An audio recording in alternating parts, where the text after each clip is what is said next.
Bom, na primeira etapa do Enem, quase 4 milhões de candidatos responderam a 90 questões de linguagem e ciências humanas.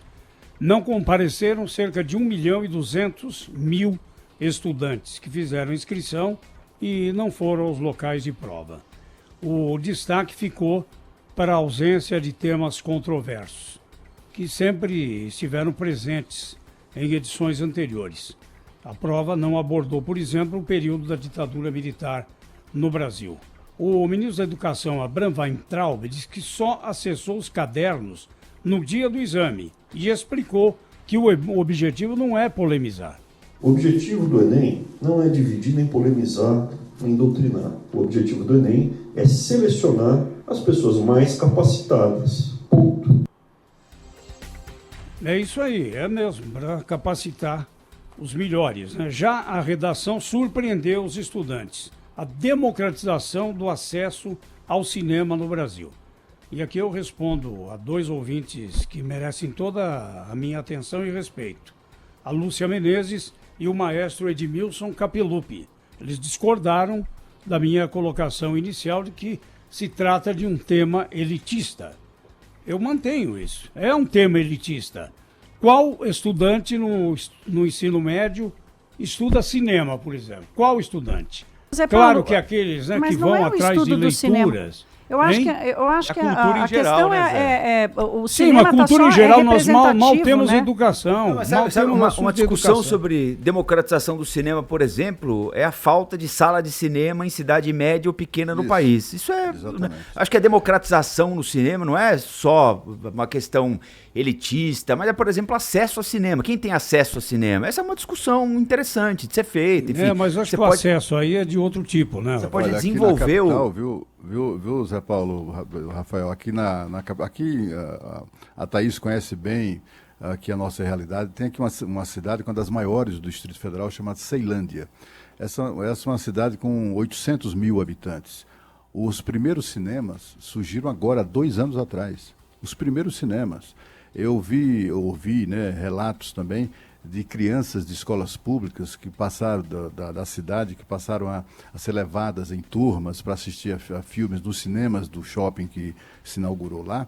É uma coisa comovente, os meninos completamente embasbacados com aquilo, nunca tinham entrado num cinema. Eu acho que a discussão sobre democratização do cinema envolve não apenas a sua produção, mas também envolve isso, o acesso das pessoas... Distribuição, né, Cláudio? A distribuição e etc. Na minha cabeça, o que vem primeiro, viu, Cláudio? Afinal, a redação, né, Pedro, a prova de redação serve para isso, para avaliar a capacidade do aluno de discorrer sobre um tema complexo. Né, o que me vem à cabeça, viu, Cláudio, quando eu tive acesso ao tema da redação, é o preço, né? Porque eu costumo ir ao cinema e eu tenho sentido de uns tempos para cá um aumento no valor do ingresso do cinema, né? Não sei se vocês também sentiram, mas para mim, antigamente a gente ia ao cinema, tinha um dia lá, quarta-feira, segunda-feira, não sei, você pagava bem menos, né? Era irrisória a quantia. Hoje em dia, se for com a família inteira, você deixa 100, 200 reais lá, dependendo da sessão, dependendo da... Então, para mim, o que me vem à cabeça, se eu tivesse que fazer a prova do Enem, eu ia enfatizar essa história do preço, já que é para democratizar ao cinema. Tem essa questão, eu nem tinha lembrado disso aí que o Rafael falou, é importante, né? Que tem cidade que nem tem cinema, né? Olha, então, Pedro, aí tem duas questões aí importantes, que é o seguinte. Primeiro é custo, né? Quanto custa abrir e manter uma sala de cinema com projeção, com limpeza, lembrando que a sala de cinema ela fica mais cheia durante a semana, em alguns períodos do ano, como férias no Brasil e tal. Então, o custo da sala de cinema tem que levar em consideração o tempo que ela fica vazia. Então, tem essa questão do custo. A segunda coisa o investimento privado, ele prevê arrecadar, né, ou ganhar o suficiente para bancar o custo e para ter margem de lucro, né? Porque não é filantropia, é um negócio que o cara está vendendo uma cultura ali. E aí, na formação de preço, eu não sou especialista nisso, mas, enfim, entendo um pouco de macroeconomia, é que a questão da meia entrada no Brasil, né? A meia entrada no Brasil acaba transformando a entrada numa coisa caríssima. Isso vale para cinema, isso vale para todo tipo de cultura, para shows e tal. A gente vê como é a diferença de preços aqui, de todo tipo de entretenimento, por causa da meia entrada, né? A questão é que as pessoas, os adultos mais pobres, não têm meia entrada. Então, qual é o sentido da meia entrada? É para o estudante? Quer dizer, qual é o propósito da política pública? Essa política pública, ela realmente democratiza o acesso à cultura?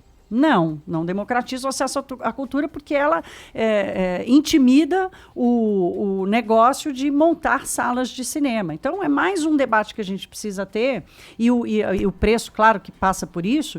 Agora, é uma questão de política pública.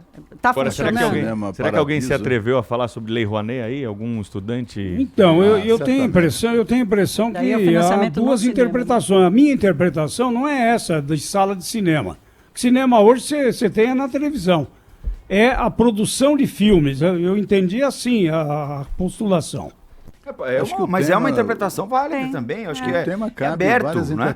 O que importa na redação, acho que o que o professor vai avaliar na hora de corrigir a redação, não é a linha de raciocínio. Se você seguiu a sua redação a partir de mudanças na Lei Rouanet, ou se há ou não salas de cinema no interior do Brasil ou em cidades mais pobres. A ideia é saber se você consegue construir um raciocínio lógico, se você é bem informado, se você acompanha minimamente o assunto. Enfim, isso, é lógica. É o que é avaliado numa redação: vocabulário, construção de argumento, esse tipo de coisa. Qual é o argumento que você vai usar para sua redação? Aí você poderia usar um, eu poderia usar outro, Pedro mais um, enfim. Acho que todos são válidos, né? O que vale numa redação é capacidade de argumentação, raciocínio limpo, claro, bom vocabulário e bola e vida que segue, né?